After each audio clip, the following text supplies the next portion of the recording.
नमस्कार दोस्तों, आप सबका स्वागत है कृष्ण प्रज्ञा यूट्यूब चैनल में। दोस्तों, क्या आप जानते हैं आत्मा का नाश होता है? दोस्तों, क्या आप जानते हैं आत्मा से हमें डरना चाहिए या नहीं? अगर आपको इस प्रश्न के उत्तर चाहिए तो आपको देखना होगा भगवद गीता का दूसरा अध्याय, और उस दूसरे अध्याय में जो 18वां श्लोक है वो आपको सीखना बहुत ही जरूरी है। और वो श्लोक है ये: अंतवंत इमे देहा नित्यस्य उक्त्वा शरीरिणः अनाशीनो प्रमेयस्य तस्माद्युध्वस्व भारत। अंतवंत इमे देहा नित्यस्य उक्त्वा शरीरिणः अनाशीनो प्रमेयस्य तस्माद्युध्यस्व भारत। देखते हैं दोस्तों श्लोक का संधि विच्छेद और उसका हिंदी अर्थ क्या है। हमारे श्लोक की पहली लाइन है अंतवंत इमे देहा नित्यस्य उक्त्वा शरीरिणः। दोस्तों इसका संधि विच्छेद जैसे है वैसे ही आएगा। सिर्फ यहाँ नित्यस्य उक्त्वा का संधि विच्छेद कैसे होगा? नित्यस्य धन उक्त्वा और शरीरिणः, इसका संधि विच्छेद जैसे है वैसे ही आएगा। अब हम इसका हिंदी अर्थ देखते हैं।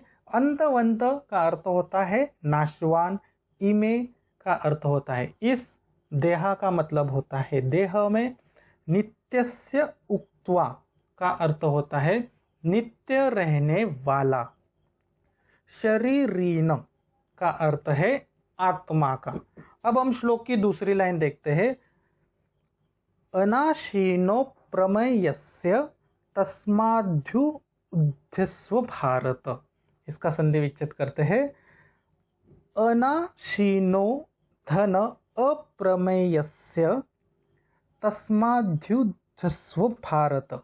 इसका संधि विच्छेद कैसे होगा? तस्माद् धन युद्धस्व और भारत जैसे है वैसे ही आएगा। अब हम इसका हिंदी अर्थ देखते हैं।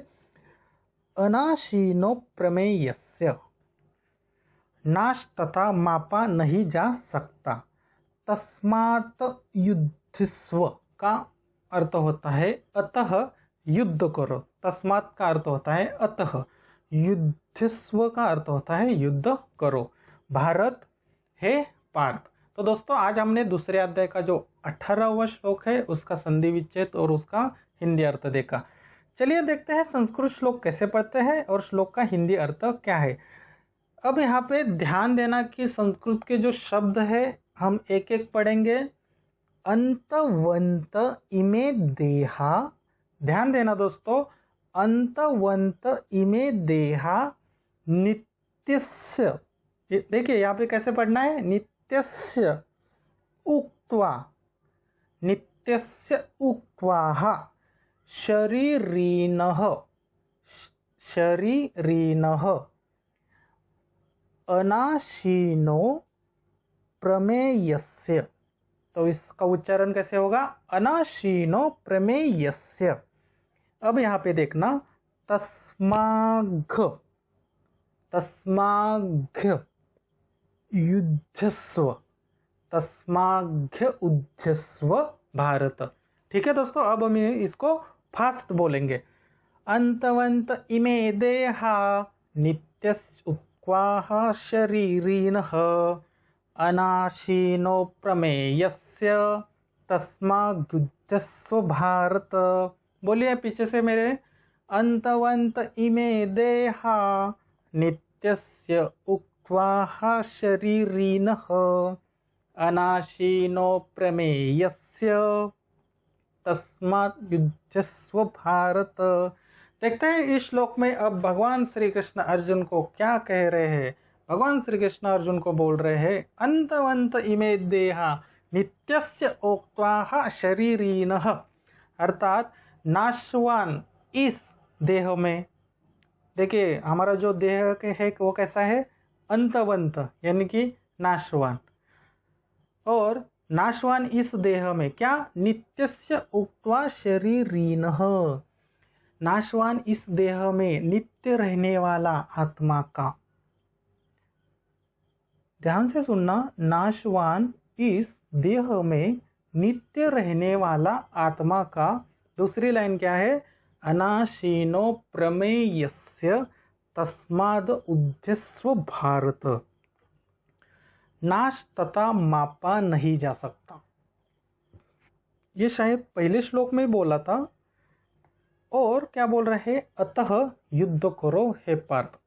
देखिए यहाँ पे ध्यान देना, भी नाशवान इस देह में नित्य रहने आत्मा का, जो हमारा शरीर है वो नाशवान है, ये तो कंफर्म हो गया। यहाँ पे अंतवंत है हमारा जो शरीर है, इस देह में नित्य रहने वाला। अभी जब से हमारा जन्म होता है और जब हमारी मृत्यु नहीं होती तब तक ये आत्मा कहाँ रहती है, हमारे शरीर में ही रहती है। जैसे हम बाल्य अवस्था में कहीं और रहते हैं, तरुण अवस्था में कहीं और रहते हैं, और वृद्धावस्था में कभी कहीं और रहते हैं, और जाने कहाँ हम मरते हैं।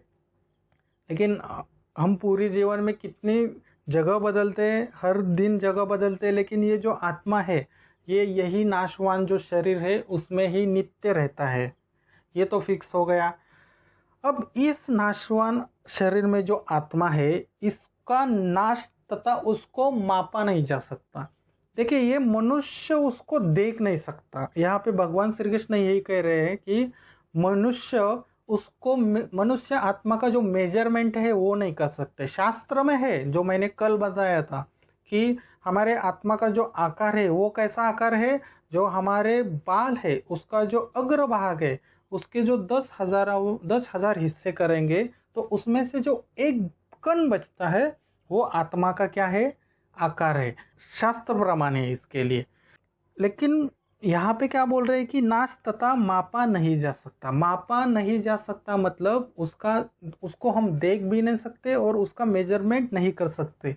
चाहे साइंस कितने भी आगे जाए, साइंस मंगल पे जाए, बुध पे जाए या सूर्य पे जाए, फिर भी साइंस जो है वो आत्मा को मेजरमेंट नहीं कर सकता और देख भी नहीं सकता। हाँ, सिर्फ आप महसूस कर सकते हैं आत्मा को और खुद की ही आत्मा को महसूस कर सकते हैं। तो भगवान श्री कृष्ण क्या बोल रहे हैं कि अतः तुम युद्ध करो हे पार्थ। यानी कि अगर जिस आत्मा को तुम देख ही नहीं सकते, जिस आत्मा को तुम मेजरमेंट नहीं कर सकते, तो उसके लिए शोक क्यों करना है। और जो शरीर है तो वो ऑलरेडी पहले से ही नाशवान है। जब अगर मैं आपको बोलूँ कि एक ऐसी व्यक्ति है उसको आपको प्यार करना है, मतलब कि आपको उससे लव करना है, लेकिन आप बोलोगे पहला वो व्यक्ति तो दिखाओ कि अगर वो स्त्री है पुरुष है तब भी आप प्यार यानी मोहब्बत करोगे, लव करोगे। यहाँ पे तो कुछ दिखाई ही नहीं दे रहा है और यहाँ पे उसका मेजरमेंट भी नहीं है, तो कैसे हम उसको माने कि ये है। ऐसे भगवान श्री कृष्ण बोल रहे हैं कि तुम इस भावना मतलब ये भावना जो है वो शरीर से आती है, तो ये शरीर तो नाशवान हो गया और जो आत्मा है उसका नाश भी नहीं होता और उसका मेजरमेंट भी नहीं कर सकते। अतः तुम युद्ध करो हे पार्थ। ठीक है दोस्तों, यही है अर्थ इस श्लोक का। अगर इस श्लोक के बारे में आपके कुछ प्रश्न है तो कमेंट बॉक्स में कमेंट्स जरूर करना। श्लोक कैसे याद रखें विद विजुअलाइजेशन। किसी भी श्लोक को याद रखने के लिए हम लोग विजुअलाइजेशन करते हैं और विजुअलाइजेशन करते समय हम 5 ज्ञानेंद्रियों का यूज करते हैं। कृपया करके आप अपनी आंखें बंद कीजिए और हम कुरुक्षेत्र के युद्ध भूमि पर है। आपको सामने रथ दिखाई दे रहा है, रथ के ऊपर सारथी की जगह पे भगवान श्री कृष्ण है, भगवान श्री कृष्ण के सामने अर्जुन है। अब भगवान श्री कृष्ण अर्जुन को क्या कह रहे हैं, ध्यान से सुनना, अपनी मन की आंखों से सुनने का प्रयास कीजिए और उस सिचुएशन को, उस घटना को फील करने की कोशिश जरूर कीजिए। आपकी जो त्वचा है उससे फील करने की कोशिश जरूर कीजिए। भगवान श्री कृष्ण बोल रहे हैं कि नाशवान इस देह में, चाहिए तो आप अपने देह की तरफ भी देख सकते हैं, आप अर्जुन के देह की तरफ भी देख सकते हैं और आप जो भगवान श्री कृष्ण जो मानव अवतार लिया है उनके देह की तरफ भी देख सकते हैं। भगवान श्री कृष्ण बोल रहे हैं कि ये जो देह है वो नाशवान है और इस देह में नित्य रहने वाला कौन है, आत्मा है, और इस आत्मा का नाश नहीं किया जा सकता और उसको मापा भी नहीं जा सकता। मनुष्य की आंखों से वो दिखता भी नहीं और उसको हम मेजरमेंट भी नहीं कर सकते। अतः पार तुम युद्ध करो। जिस आत्मा के लिए तुम चिंतित हो वो अगर आपको दिखाई नहीं दे रहा है, आप उसको मेजरमेंट नहीं कर सकते, आप उसको माप नहीं सकते, तो अदृश्य चीज के लिए कैसा शोक और क्या। और जो शरीर है वो तो ऑलरेडी नाशवान है। देखिए यहाँ पे भगवान श्री कृष्ण ने शरीर को तो नाशवान कह दिया, लेकिन आत्मा को क्या बोल रहे कि ये तो दिखाई भी नहीं देगा और ये इसको मेजरमेंट भी नहीं कर सकते। अगर आपको आत्मा की आसक्ति होती है तो ये श्लोक आपको काम आएगा। ठीक है दोस्तों, आपने अच्छे से विजुअलाइजेशन किया होगा। इसमें ध्यान से थोड़ा विचार जरूर करना इस श्लोक में। अगर आप शांति से इस श्लोक पे विचार करेंगे, अत्यंत डीप विचार करोगे, तो इस श्लोक का अर्थ आपको अच्छे से समझ में आएगा।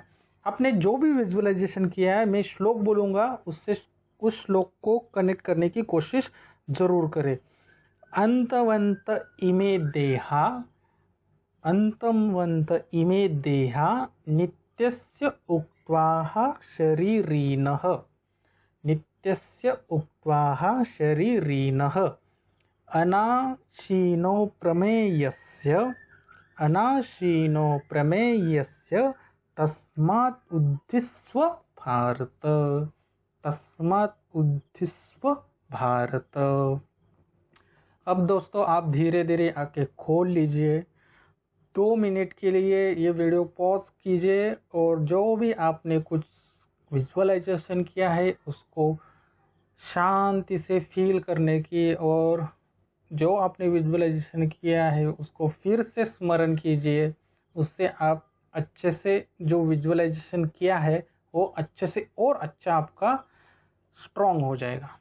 ठीक है दोस्तों, देखते हैं इस श्लोक के क्या है प्रश्न। एक ही प्रश्न है, भगवान श्री कृष्ण क्या बोल रहे हैं। इसी तरह दोस्तों 700 श्लोक सीखना है तो कृष्ण प्रज्ञा यूट्यूब चैनल को सब्सक्राइब जरूर करना, और वीडियो अच्छा लगा तो प्लीज़ लाइक ज़रूर करना, शेयर ज़रूर करना अपने फ्रेंड और फैमिली के साथ।